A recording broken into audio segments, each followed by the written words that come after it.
Welcome back, everybody, to another episode of the GameCast NewsCast. I am Snowy, otherwise known as Count Fracula. Joining me, as always, is my co-host, Max. Hello, everyone, again. Hello, my bread-loving friend. And joining me as a nice little guest this week, we have... I don't know your name. What are we going to call you? You can call me Height. Okay, fine. We have Height. Hello. Hi. And, are you from any particular YouTube channel or anything, or are you just a person? I do have a YouTube channel, but I mainly stream on Twitch under H31GHT. There you go. That's the plug. There we go. Beautiful. And with formalities out of the way, let's degenerate into our usual awful conversation, as we always do. Because it goes terribly. So, Max, what have you been playing this week? All right, so I chilled out a little bit this week compared to last week for a lot of reasons. Oh, but you played like 10 games last week. What the hell? Know. Your section went on for 20 minutes. I know. Well, this week, the only game that I finished the other ones. That's why I stopped playing as many. But this week, I actually only ended up playing Extinction, which is the Attack on Titan type game that I was talking about last week. Oh, yeah. I don't remember if I said this last week, but basically I said that it was kind of limited. I said that I don't know how they're going to change up the gameplay based on what you've seen in like the first few chapters and everything like that, whereas you're attacking the Titans with your sword and they each have differing levels of armor that you have to take out before you can like take out their head and kill them. Honestly, by the end of the game, there really isn't any extra changes made. It's pretty much the same thing after like chapter 3 onwards, which is like another 10 hours. It's still like a fun game. 10 hours? Yeah. It's a long campaign. What? It's a long Fucking campaign. Hell. Like they add a few extra armor sets and everything, but like it's pretty much the same thing the entire rest of the time. It needs a lot more variety. It kind of feels like there's enough content there for a beta. Like a beta far along, like how Destiny had like a beta like a month before it launched and there was a lot of stuff in there. It kind of feels like that, but there's nothing else to it. Again, it's a fun game. My full review will be up on GameCast. I believe the embargo lifts on the 11th or the 12th of April, so it'll be up then. Okay, so it'll be the broadcast after the one this is going out on then? Correct. Yeah, it'll be next week-ish. Yes, I think next Tuesday. And then, other than that, for some reason, I got the urge last night to play BioShock again. My brother got the remastered edition, so I had it downloaded, and I stayed up way later than I should have, but for some reason, I really had the urge to play it. Because I haven't played the first game since, like, I marathoned them before Infinite came out. And that was, 2013? 2014? Yeah, that was a long time ago. Then. Yeah, exactly. Yeah. So that was the last and only time that I played the first BioShock, and I remember really liking it, but I don't think I was really able to appreciate it as much as I could now. And I'm only a few hours in, but I forgot how brutal the intro is, and just how creepy how it sets everything up almost perfectly. And it's interesting playing the game now, knowing the twist. I'm excited to like see what sort of stuff like foreshadows it and everything. And I've already seen a bunch of stuff. Yeah, what you missed and everything. Yeah, and I've already seen a bunch of that, which is really cool. But I will say, I'm playing it on the hardest difficulty, which is like hard, but there are a lot of bugs. I took Snapchat videos of them. The first two Big Daddies that I've had to face have both been stuck in a glitch where they're just running in place. Like literally, I walk up to them and touch them, and they don't react. So I just gunned them down. And then that's also happened. Heartless bastard. Right. That's also happened with a few of the splicers as well. So, and also like voices sometimes just cut out completely, like with audio logs and stuff. To do with the port, maybe? That's what I'm gonna have to guess. It's the port because I don't remember having these issues beforehand. What are you playing it on again? Just on Xbox. It's that remastered like collection that they made. Oh, okay. So maybe it's just the port wasn't quite as solid. Yeah, although, from what I had a copy of Grand Theft Auto Vice City Stories on the PSP. In fact, I've had multiple copies because one broke, and one of the cutscenes just doesn't have audio. Oh. There you go. I don't know if that's a thing with the game or whether it's like anything, but I never worked out what's been said in that particular cutscene. That's amazing. I think it's ports because from what I remember, Bioshock 1 didn't really have these issues. And if I remember correctly, I kind of skimmed over the reviews and everything when this came out because I didn't really care because it's just a remaster. But I thought I remembered hearing stuff about like there being issues and stuff like that. So maybe that's why. Okay, so maybe it's still a thing, or maybe it was just the remaster. I don't know. I think it was the remasters, yeah. Plus, like, this happened before. Like, the Dishonored remaster is way worse than the original game. The loading screens are 10 times longer. There's bugs and issues and stuff, which is really annoying because the game is fantastic. But it happens. Yeah, Dishonored's a good game. That's a shame. Yeah, but no, I'm pretty sure that's what I played this week. This week I've been playing Persona 5. I'll tell you that. Ooh. And I'm getting into it a little late, but I'm maybe like 4 hours into the story, and it's reminding me of everything that I loved about Persona 3 and Persona 4. So far, I recommend it, but there is a lot of dialogue. Like, I'm 4 hours in, and it's still going through the story of setting up the universe and all that, and there's been a few battles, but mostly it's just a lot of dialogue, and most of it is voiced, but there is some that is not. It's kind of random on what they choose to have voiced or not. I mean, cutscenes are voiced, but there's some dialogue that's just like, okay, press X. But it's good dialogue, it's good story. I think it's a great role-playing series, and it's a little bit like if you really hate anime, you're not gonna like this game because it has a lot. I think that's fair for basically every Persona game. Yeah. I know, like, they've had, like, on the PlayStation 3 era, they had like some offshoots, and they had one on the Vita, which is kind of like spin-offs or different versions. But this is the first console entry in the series since the PlayStation 2 days. So it may be new to a lot of people who haven't played the series before. There's a lot of anime tropes and just general, like, silliness. It's like basically like a teenage anime, but it does, like, the story shines through in that type of maturity to where it isn't like, okay, you're just playing like a kid's game. I mean, it is M-rated, but its target audience is probably still like late teens, maybe. But it's a really good series. I really recommend it. If, like, in the game, you can summon different like demons and gods from mythology, and they can fight for you. There's a lot of mythological creatures in the game. But yeah, it's a really good game so far. It reminds me of what I loved about Persona 3 and 4. It's going back to, the old days, and it doesn't disappoint. So yeah, that's what I've been playing this week. No, that's great. We need to get Persona 5, but I don't have a PS4, so I need to get that first. But yeah, Persona 4 Golden was on the Vita, and I've got that. Yeah. And yeah, there's a good series, yeah. It is. It really is. Yeah, exactly. I have been playing mostly Pokemon this week because I'm now on holiday, so I'm nowhere near my computer. Oh, okay. So yeah, I decided I was going to just power through the virtual console release of Crystal. It still holds up.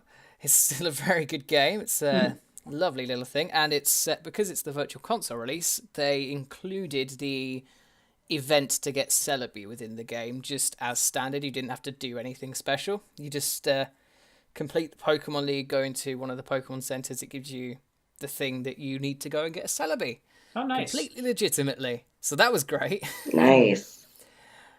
But yeah, other than that, it's there's a lot of things that I thought I knew about Pokemon Crystal that aren't actually true, and they only apply to the Gen 4 remasters, Heart Gold and Soul Silver. So basically, you're a trash fan. Hey, hey there. I am no trash fan. I could out Pokemon you till the day I die. Oh, you definitely could, to be fair. Yes. So, yeah, once I completed Crystal to my satisfaction, I transferred everything over to my Ultra Sun save, because you can do that with the Virtual Console releases. You can transfer the Pokemon over to Pokemon Bank on a one-way transfer, and then you can pop them into whatever of the Gen 6 or Gen 7 games you want. That's fantastic. That's very, very good. Hopefully they do that with Switch.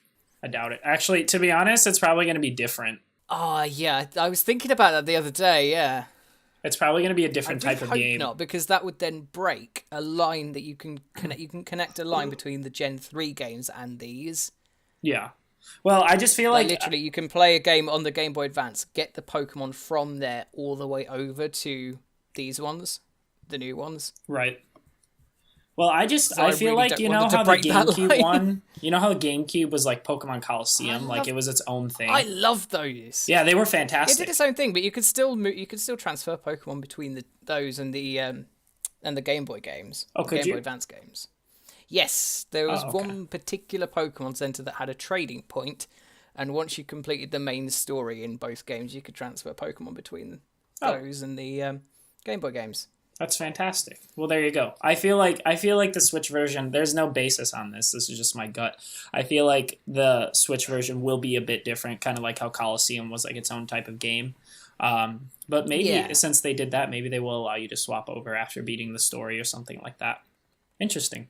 I hope so. But yeah, I'm really looking forward to the Switch ones. Dude, it's coming this year, I bet. No, I thought we'd have heard more. They're localizing it about it by now. They're localizing it. Of course they're localizing it. But that usually means it's almost done or done. I still think having followed Pokemon for most of my life, the releases tend to have been announced by now. I know, but remember how last year we thought nothing was coming to the Switch, and then their E3 I was suppose, banger because they're like, oh, no, it's not coming to Switch, honest. And then it was like, oh, no, it's coming to Switch, guys. And they said it's been in development for a while. Okay. Maybe. People argue with me on this, but that's what happened. All right.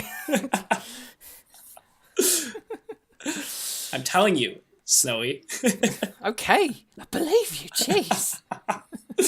No, but yeah, that would be really cool if they do that. That would be great, yeah. Yeah. We'll see just E3. like a really nice looking Pokemon. Like, not that these current ones don't look nice, but... They're running out of ideas. To see it, yeah, well, a little bit, yeah. But the Switch has amazing capability to make these things just look amazing. So I'll be looking forward to that. But yeah, other than that, I've been playing a bit of Rocket League on the Switch because I got that on sale. It still holds up. It's Rocket League, but with a slight graphical downgrade, but it still plays perfectly fine. Hooray! Hooray! Played at a bar. Yeah. Literally. Why not? You can play it anywhere. It's on a Switch. So yes, that's those games. That's what we've all been playing. And let's talk about the news of the week. So Square Enix are a piece of shit, aren't they? Just a tad. Not really, though. Square Enix are fine for the most part. Deus Ex Mankind Divided. I said for the most part. What? I said for the most part. Yeah, they're fine. But they're way they're worse. Not EA. They're not EA, but they're certainly no Devolver Digital either. No one's Devolver Digital. This is true. Devolver Digital are the best. Yeah, agreed. I'm really surprised by this because I thought there would be more hype over this. I know it's a port and not a remake, but I kind of consider this like one of the big JRPGs out there. I would have thought they would have done better with this. Oh, you'd think so. Yes, I agree. Yeah, I mean, like, we're talking about Chrono Trigger, for those of you who haven't worked that out from the picture on the screen. But, yeah, it really launched without any ceremony at all, didn't it? I was like, just like, oh, hey, this is a thing you can buy. Oh, okay, thanks. It's the mobile version. Oh. Thanks.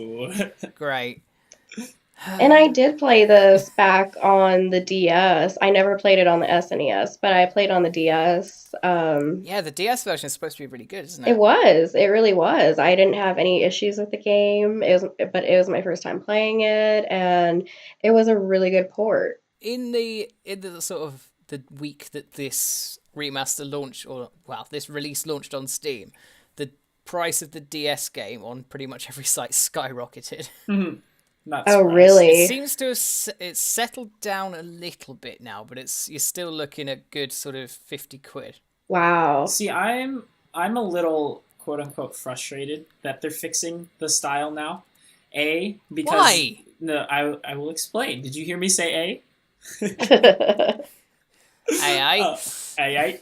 But because they need to do this with the other games because they've done this with Final Fantasy VI and other Final Fantasy ports, and I'm sure other games that I can't think of right now that they haven't fixed. And B, I specifically bought the mobile version after this was announced because the graphics sucked, and I figured, hey, if both versions are shit, I might as well get the one that I can play on the go.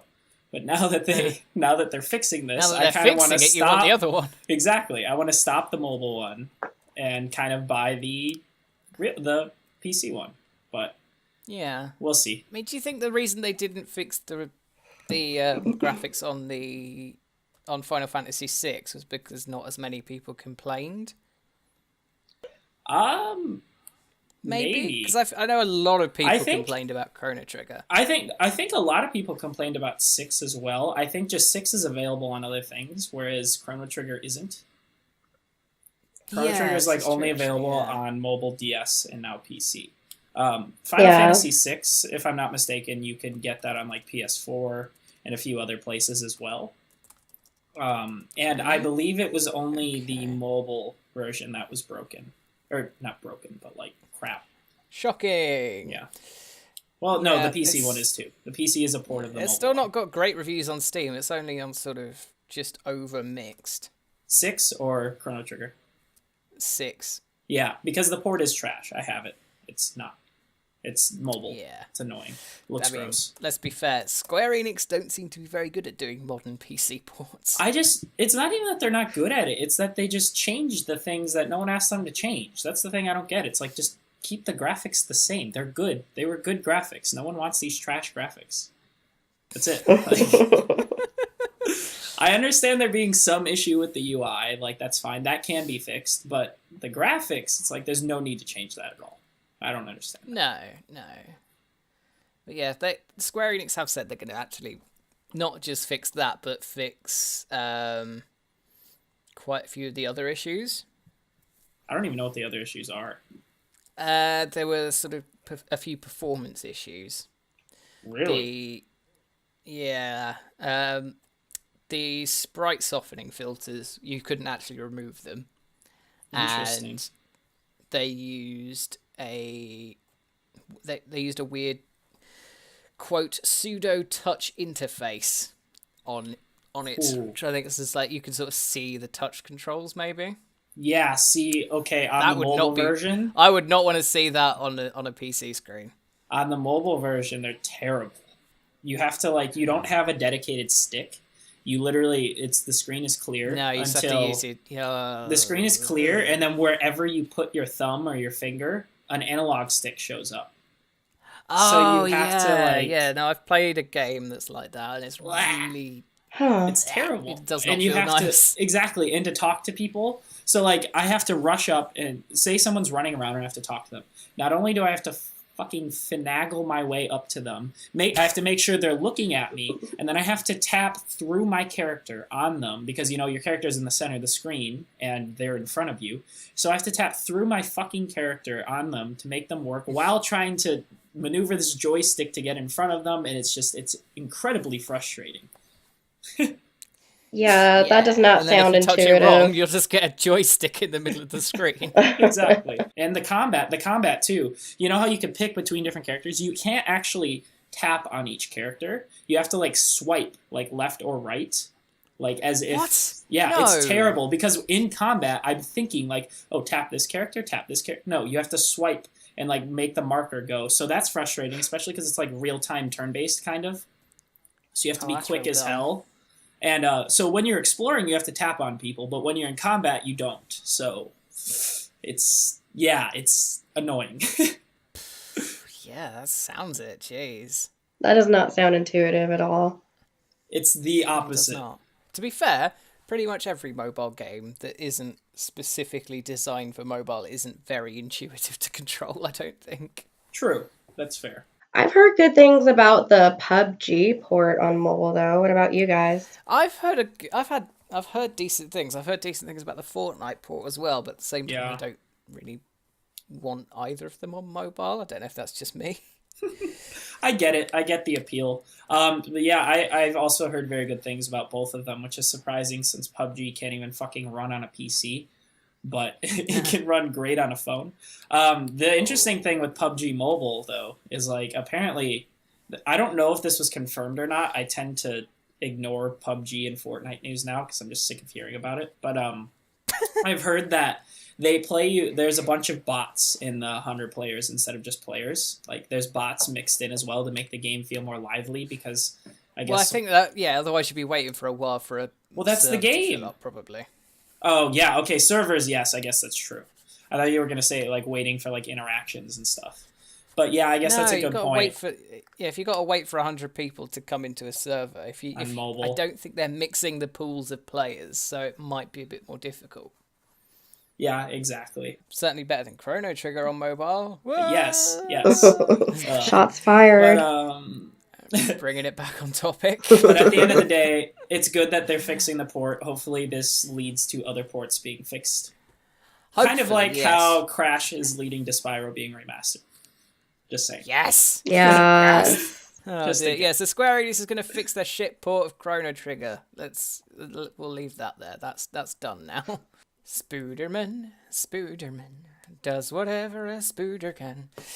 Yes, Spider-Man. Wow. The game that I am incredibly hyped for is it has an actual release date. It's definitely confirmed as a PS4 exclusive, which makes me want to cry because I need to get a PS4. Confirmed. Yeah, but there was always the hope. I mean, I could see it. Actually, no, it's probably going to stay. Actually, no, it's Insomniac. Yeah, it's going to stay. Stop doing this to me. You're tearing me apart. I just want Spider-Man on my PC. Speaking of, Spider-Man 2, the last properly good Spider-Man game. Yes. The PC version of that is a completely different game and an utter piece of shit. Really? Like, it's nothing like any other version of it. It's completely different, and it is just awful. It was handled by a different team. That's disappointing. It's universally panned. Yeah, I know. That's what the PS2's for. It's fine. But anyway, yes, Spider-Man is coming out on the 7th of September. Which is an interesting date. Mm-hmm. I was expecting it either this summer or, like, fall, but I guess they're trying to beat out RDR. I suppose it's in sort of the middle to the end of the quote summer games drought. Yeah, it's before like the big season hits, which is usually when these types of games. In the middle of nowhere, isn't it? Yeah, which I think is a good idea. It's also the month of my birthday, so I can just ask for it. You say it's a good idea, but I think this would still sell quite well. Oh, I'm sure it would. If it launched in a more. I'm sure it would, but like I still think this is still even better. I'd say. Yeah, it'll just help it even more, and then more people will get to play it. And hopefully I'll have a PS4 by then, so I can play it. Oh, it isn't free from the AAA-ifying, though, because it's got all the lovely content additions. It doesn't have microtransactions, though. Okay, I was about to say, that's what I'm kind of afraid of. Yeah, I could say, like, putting microtransactions into it, or you can pay for webbing or something. Yeah, no, there isn't. I watched Game Informer's interview today on it. There's no microtransactions or anything. There's post-launch story DLC. That's fine. Like Post-launch. Yeah. Post-launch, something that's been made after the fact. I don't give a fuck. That's absolutely fine. Exactly. Yeah. So I will maintain a game not having microtransactions should not be a thing worthy of praise. That is true. I mean, yeah, that's like saying, "Oh, this game is better with your friends." Congrats. Everything's better with your friends. Sea of Thieves. But it's crazy how many different editions, or how much different stuff comes with the editions. There's only 2 editions, but honestly, this sort of stuff has been around for a long time, though. I don't really have much of a problem with collector's editions or anything like that. I don't have a problem with collector's editions. I do have a problem when it includes content for the game. Yeah, so actually that's even just if it's just pre-order like content. little cosmetic bits. Yeah, but it's stuff it's annoying. Yeah, you have to pre-order game. it. Agreed. You have to pre-order it, which is kind of annoying. But at the same time, it's just skins and stuff. It's not, and like 5 skill points at the start. It's nothing insane. I agree. It's a shitty practice. It's a shitty practice. It is. It's an annoying practice, and it needs to freaking I don't mind stop. the rest of it because there's like a spider drone gadget. Is that like a game breaking thing, or is it just I don't know. Yeah, actually, I don't know. Usually this stuff that seems crap. like a semi-important game thing. To be honest, usually this stuff is crap. Like in Mass Effect 3, do you remember for Mass Effect 3 to get Javik, the Promethean, it was like an extra DLC pack, even though that totally should have been in the fucking game because that's like lore-centric. Yeah, I remember that. Fair, it was like a really interesting character, and it revealed a lot about the lore and the backstory of the universe that it's set in. Exactly. So, Snowy, let's think of it be fair, this way. though, from everything we've heard, Mass Effect 3 kind of fucked with the lore. No, Mass Effect 3 is fantastic until the end. But anyways, the point is that all of that pre-order stuff sucked worse. ass. No, the point is all that pre-order stuff sucked ass except for this one piece of content that was fantastic, but you had to spend extra for it. That's really frustrating. So yes, it could be worse, but at the end of the day, most of the stuff sucks anyways, and you're better off without it, in my opinion. Well, yeah, I mean, the Digital Deluxe Edition comes with a skin, a gadget for the game, 5 skill points, a PSN avatar, and a PlayStation theme, a pin, like a pin badge, and some DLC. Wow. Well, there's the season pass, right? Yeah, the Digital Deluxe will include the season pass. Yeah, and then there's the Collector's Edition. Has all of that. And it doesn't have the pin badge. God! I hate it when they do this. I know this is a tiny little thing. I hate it when different editions don't include the same content. Yeah. If you want it, if for some bizarre reason you really wanted the pin badge, but you also wanted the Spider-Man statue, White Spider sticker, custom steelbook, and mini art book, you'd have to get both editions of the game, like the Collector's Edition and the Digital Deluxe Edition. That's bullshit. I'm calling silly buggers on that. I hate that practice. Yeah, sure, that it's is not Ubisoft levels of flowchart requiring, but come on. That is kind of odd. Yeah, it's not Ubisoft level, but I mean, I guess those people can always go out maybe on eBay and find a pin badge, but it is a really weird choice on their part. Yeah, I should imagine it's literally just to get those few people, because I shouldn't imagine there'd be many, but it's those few people who would literally buy both editions just for that. Yeah, which is really dumb. Really dumb. I mean, it would just irk me on, like the point of it. Like, if I'm getting the collector's edition, I want everything. Wouldn't that make sense? Yeah, exactly. And if you're paying that much, you should get everything. I'm a collector. Yeah. Right. Exactly, because does it say how much the collector's edition is? That's what I was just wondering. I don't think they've released prices for it yet, have they? I'm 99% sure the Digital Deluxe is 20 more. I was seeing talk on Twitter of that today. Is there really $20 worth of content in that? I think the season pass. I should imagine then. The season pass. Well, otherwise I'd agree. I should imagine the collector's edition is about 150. Oh, you think it's that much? That's usually sort of how much they are. Contents and price. Let's see. He's found yeah, 150. You were right. For 150, there will be a statue of the superhero courtesy of Gentle Giant, a custom steelbook, and a never-before-seen art book. I'd say that's worth 150. A statue, an art book. I disagree. Yeah, I gotta disagree there, too. I can get a decent Spider-Man statue for, I I can get a decent Spider-Man statue for like £30. It also still comes with the season pass and all the other BS, I guess. I don't know. I'd say for collector's editions, I've seen 150 seems pretty standard with all of this stuff. Maybe it could be like 120. I'd say that'd be a better price. But I'd be more inclined to agree with you at 120. Yeah, because it seems like there's some really good Spider-Man figures and statues here on loads of sites for like £40.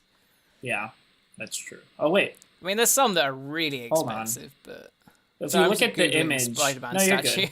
You're good. If you look at the image, there's something else that they're not showing us until summer. Oh, I thought that was just the thing that the statue was. It says. Marvel I mean, this article isn't saying anything summer about 2018. it. But the statue's on top of it. Maybe that's a placeholder statue. Yeah, maybe. Interesting. And they've not anyways, the design yet. By the time this podcast is out, there will be a lot more content on the game. More than likely, yeah. No, there will. They said they're doing every day. Yeah, haven't they released some gameplay, haven't they? Yeah, they just did that, actually, like an hour ago, which I haven't been able to watch. Yeah. But this morning we got the release date, and we got an interview that Game Informer did where he asked 141 questions. And I was looking through a lot of the footage yesterday, again, just kind of recapping everything. I will say my only worry is that this game seems a bit too quick-timey in certain cases, which is weird, because I can't even tell you the last game I saw quick-time events in, the last modern game. Yeah, they sort of faded out, thank God. But I think the two Amazing Spider-Man games had that issue. Oh, all superhero games used to have that issue. Even the Arkham games have it. But there was a lot of it shown. Older ones, yeah. Even Arkham did. But my worry is that... I'd say in Arkham, I can forgive the ones in Arkham, because it usually just sort of makes sense. That's my thing. That's my thing, is I'm sure in this case, the Insomniac is smart enough to limit them. And I just will say there was like a weirdly alarming amount shown in the trailer and all of the gameplay footage that they've shown. But again, that might just be because I'm not used to seeing it anymore. So maybe it was just kind of shocking to me and I'm a bit paranoid. But when he was chasing the helicopter through the city and the crane starts falling, there's like 4 or 5 QuickTime events in that like minute section. And the rest of it just seems pretty like cinematic, just playing a movie there. But the free roaming and the combat looks fantastic. Yeah, that's the thing. I'm just story section or the start of the game or whatever else. Exactly, and I think it is. So that's my thing, is maybe I'm just being a little over worried. But other than that, the game seems fantastic. The combat looks fantastic. The open world swinging looks awesome. Like I have all faith in this game. It's my most hyped game of the year, and I just bought a PS4 for it. But like, I am a little worried in that regard. But I think it should be fine. I guess we'll find out more literally today in the next couple of days. Yeah. This is true. But yeah, I think the gameplay looks pretty solid from what I've seen.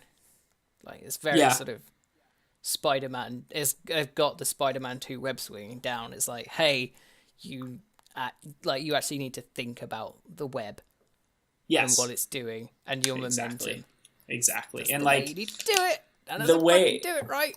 The way that they seem to have blended everything, like I remember there was one point where Spider-Man swinging and then he suddenly gets a call like, oh, there's something in this building. So you just like literally divert the attention away. You like swing onto the building and like in that same motion, he's just running up the wall. Like he's doing like a side run, then transitions into running up it. Like it's how it would be like if a person could actually do this stuff, it flows just like that instead of, it flows just like that instead of like having to like land somewhere and then climb up the building slowly or like try and find another way to swing up it or anything like that. Like it all flows. You should just be able to easily just transfer your position and just flow through everything. It's really fantastic. Kind of like Sunset Overdrive. I think they learned a lot from Sunset Overdrive in this regard.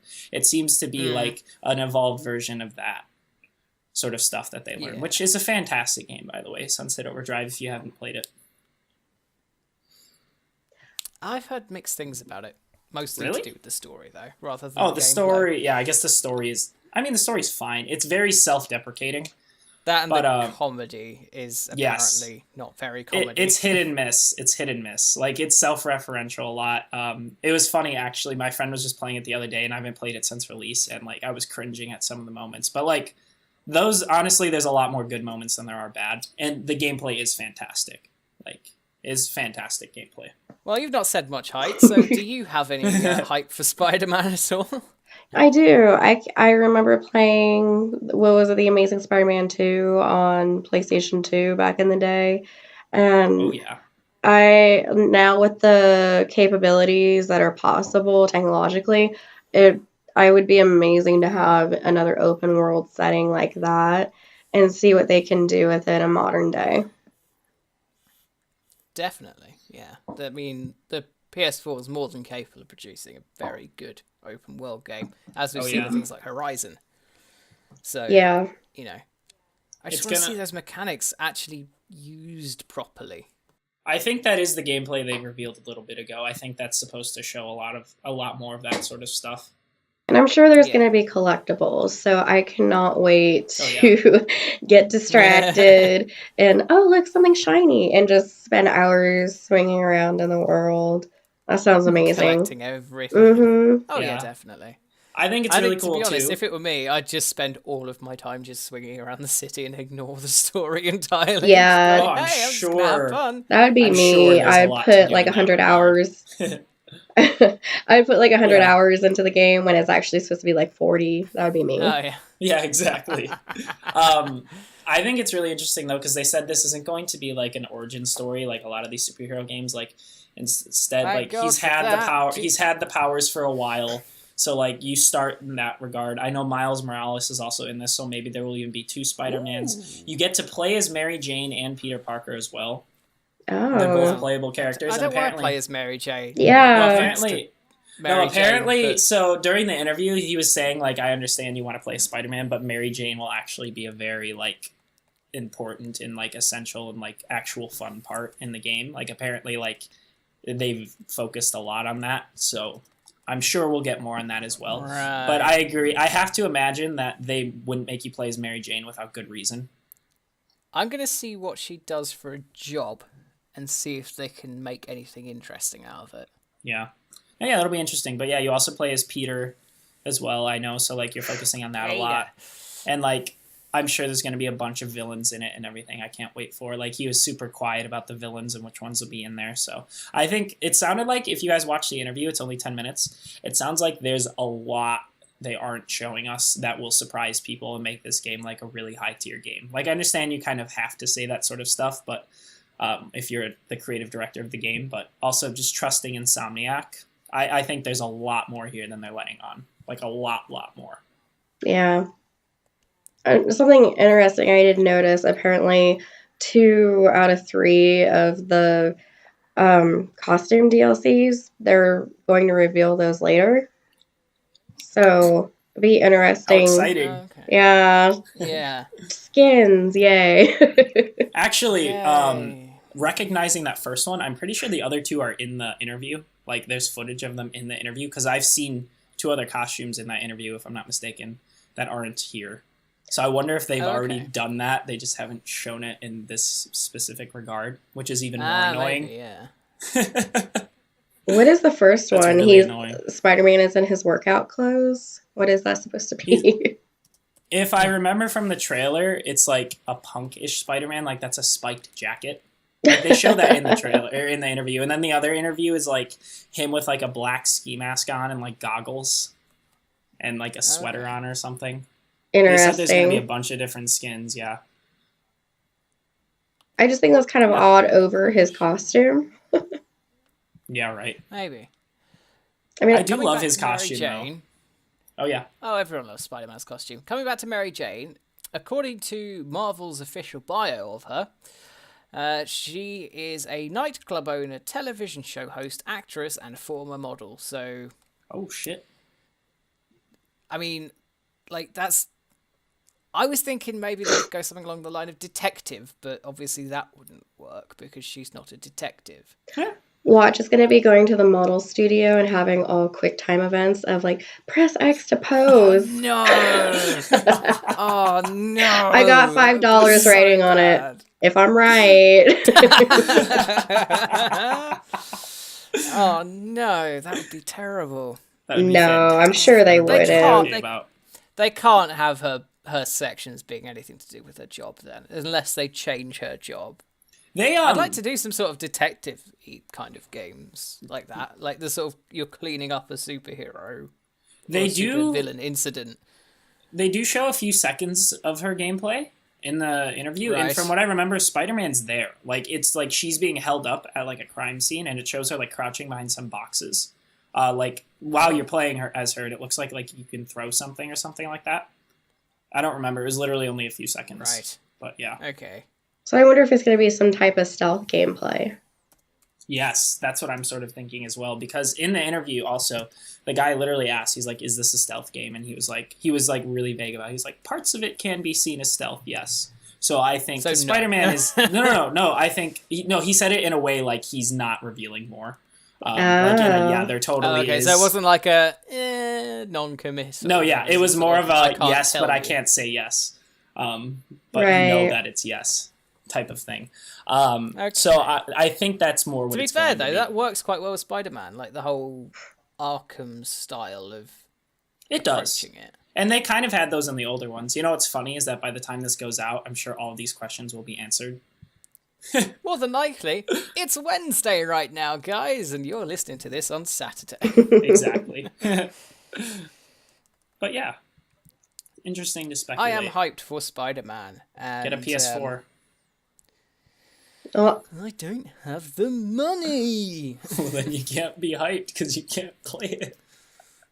Oh, Mom, I want to be hyped. See, this is why I bought a PS4, because of all the exclusives, and it just goes to show that my fangirlism is paying off. On that note, let's move on to the final, quite satisfying story.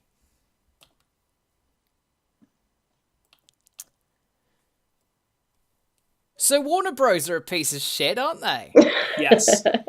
This we have known. I can't defend them on this one. Massive piece of shit.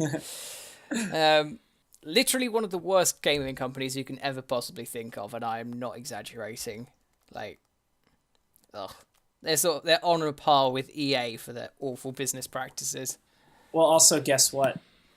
Let me pull up the tweet, but they just acquired another company. Okay, hold on. No. Let me look at my likes. They're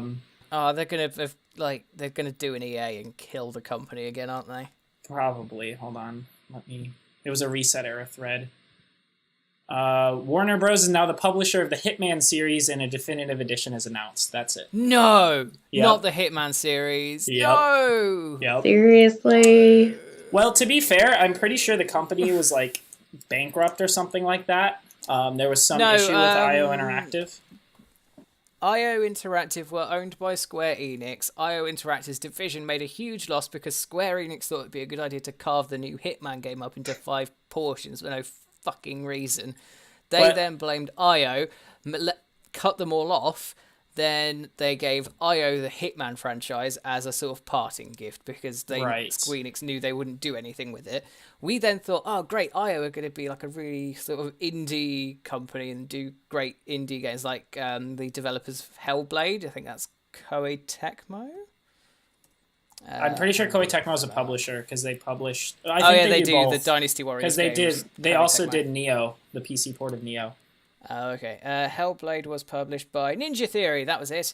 So I thought they were going to do a Ninja Theory and go sort of Hellblade kind of indie game, but really good production values. Yeah, but apparently not. They've been bought out by the shittest company. Well, that's what I was saying, because I don't know if EA or IO was like fucked or something, because there was no season 2 ever. Like, we haven't heard of a season 2 or anything. No, but there was like going that. to be. It was in development. I know there's supposed to be. Oh, really? I had heard nothing about it. I think it was in development when Square Enix canned them. Well, yeah, that's my thing. Develop it when they were given the Hitman name, when they were made into an indie thing. Interesting. But they've obviously decided that instead of doing a Hellblade route, they're going to go with a publisher. And they've chosen to go with Warner Brothers. So expect the next Hitman game to be even more intrusively awful than the last one. Well, wasn't the other one fantastic, though, aside from that? It was a good, each good episode game, but was it just very didn't good. need to be... Yeah, but it just didn't need to be carved up into 5 individual pieces. Yeah. Well, I'm going to be getting the definitive edition probably because I haven't played them definitely. yet, and I've been meaning to. Yeah, I really want to get that game, but I want to get all of it in one go. Yeah, that's what I was waiting for also. So It's just like, I don't want to play one episode of this at a time. I just want to get this game. That's why I didn't buy it at launch. yeah, and I think a lot of people made that That's why a lot of people decision. didn't. Yeah, Exactly, because it's like, hey, I'll just wait until the whole game's out, and then I'll buy it.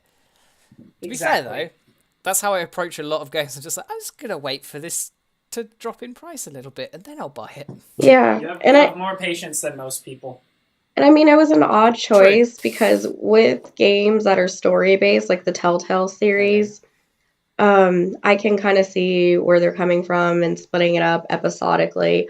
But where the Hitman series is more gameplay focused and it's about the gameplay, it's like watching the first 30 minutes of a movie and then turning it off and going back to it. I don't know if that's a good analogy, but No, you're right. it's a very odd choice because you want to get into the gameplay and the flow of it, and you're just like cut off. So Yeah. I don't know why they split that game up, and I don't think anybody really thought that was a good idea. No, I think it was a thing that Square Enix were sort of experimenting with at the time. It was like their experiment of the year, and it just didn't work for them. Yeah. Hold on.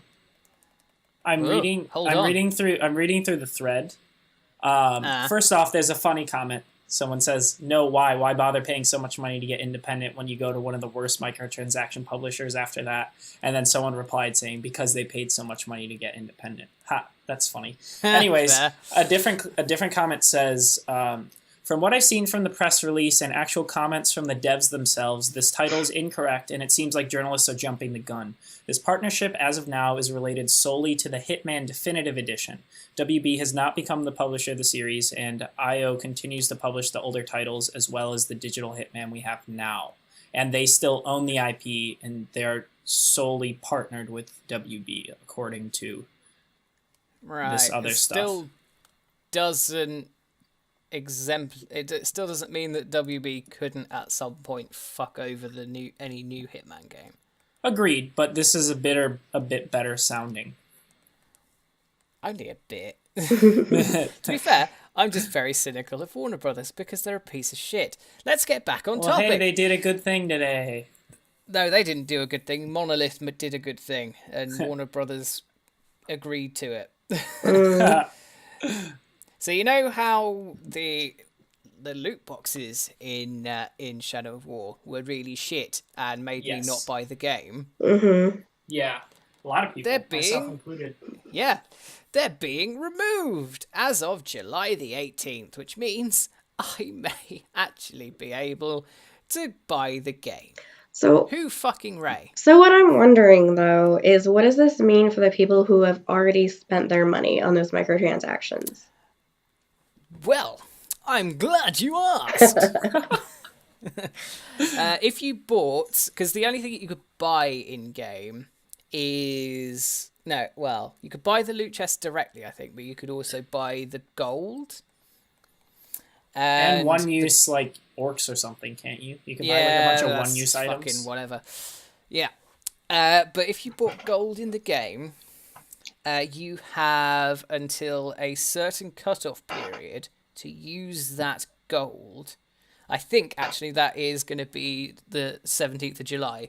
They're removing the ability to purchase the gold on May the 8th. And on July the 17th, all of that gold is just being completely removed from the game. It's going to be converted into in-game items.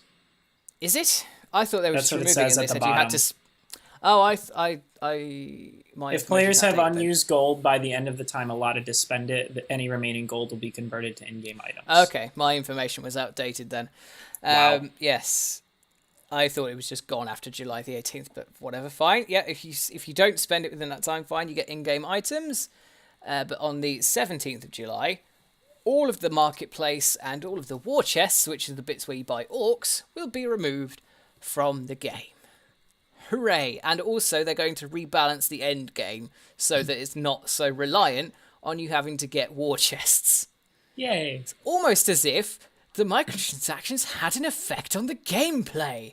Who'd have thunk it? Yeah. And I mean, this is great, but I'm kind of wondering what took them so long. Right. I think they were just sort of milking it for as much as they could get. Yeah. Yeah, and now they're trying to get that good press. Yeah, they're also, like, hey, look, we're good guys, honest. In the official FAQ, each 150 in gold will be converted to a gold loot chest. Each under 150 gold will be converted. What? Each 150 in gold will be converted to one gold loot chest, with any balance under 150 gold be converted to a single gold loot chest. Yeah, that makes sense. So no, it doesn't. For every 150, yeah, it does. For every 150 gold you have, you get a loot chest. Okay? And and then the final balance that is under, then they round it up basically. So the final balance you have that's under 150, they'll give you they'll give you a chest for it. Duh. Sorry, this wording. No, I'm gonna paste this. I know it's Discord. Not worded very well. It took me a second to work it out as well. Like this, I just pasted it in the Discord. This wording is terrible. It is. I was kind of listening to that, like, I mean, I get it, but I'm like, I don't. Yeah. I expect some cynical shit. I expect something cynical, so when reading through this. That's a wise decision with Warner Bros. Always expect something cynical. Yeah, exactly. So yes, that is a positive thing. But yeah, the loot boxes will remain in the game, but you can't pay for them. You can unlock them in the online sections of the game, which are still things that I don't care for personally. But the single-player game is now going to be completely free of any sort of microtransactions, any sort of loot chests. And while that's a great thing, do either of you think that it is too little, too late? Yes. Yes. Yes. We are all in agreement. It is indeed too little, too late. Do you know what? Even though, as I said, I might actually pick up the game, I'm kind of tempted to not, just out of principle, because they screwed it over so badly. Yeah, same. Yeah. I don't know. It's just like, I feel like I really don't want to reward them, but then at the same time, if I don't buy it, and if people then don't buy it even after they've removed it, does that send the message that it wouldn't make a difference either way to Warner Bros? Because that's probably how executives think. I think that they know exactly what they're doing. I think that they just, like we said earlier, are trying to milk it, and then they're trying to just now get this good press. I think that that's all, because people aren't buying them anymore, which makes sense, because people are done with the game. I think that's more what it is. And now they're like, oh, get more people to buy the game so we can get that little more money out of it. It's honestly, it's a smart business decision, but it screws over the consumer. Well, isn't that Warner Bros. MO? Yes. So it's just, fuck the consumer. So we're thinking this is a little disingenuous, basically. Yes, that sounds about right. Yeah. Yep. Like, maybe there will be companies taking a note from this, and if the sales do bump up, they'll be like, well, we can do whatever we want with a launch game.